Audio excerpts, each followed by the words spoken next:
Hello दोस्तों, स्वागत है आप सभी का एक नए वीडियो में। तो आइए जानते हैं सावन महीना जो शुरू हो रहा है 11 जुलाई से। जी हां, आप 10 और 11 के कंफ्यूजन में मत रहिएगा। इस बार सावन महीना 11 जुलाई से शुरू होगा।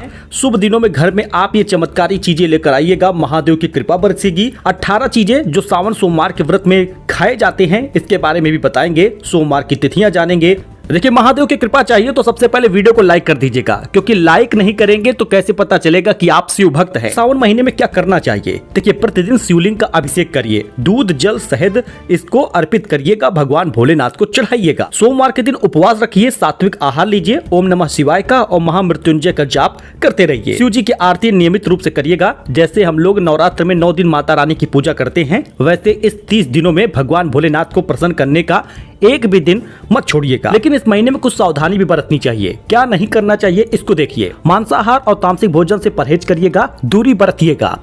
क्रोध, झगड़ा, कटु शब्द से बचिएगा। शिवलिंग पर केतकी के फूल और हल्दी नहीं चढ़ाई जाती, इस बात का ध्यान दीजिएगा।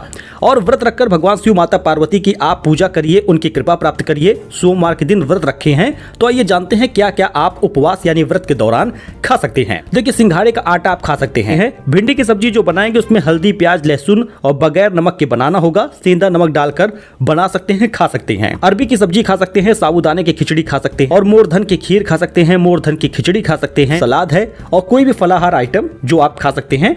ध्यान ये देना है कि आपको साधारण नमक नहीं खाना, सेंधा नमक का इस्तेमाल करना है, तामसिक भोजन नहीं खाना। अच्छा, इसके साथ ही सावन के शुभ दिनों में घर पर ये चमत्कारी चीज लाइएगा, महादेव की कृपा बनती है, असीम कृपा प्राप्त होती है। 11 जुलाई से तो शुरू हो रहा है ये सावन महीना, 9 अगस्त को समाप्त हो जाएगा। 9 तारीख को रक्षाबंधन होगा। ज्योतिषियों की माने तो सावन का महीना बहुत चमत्कारी होता है।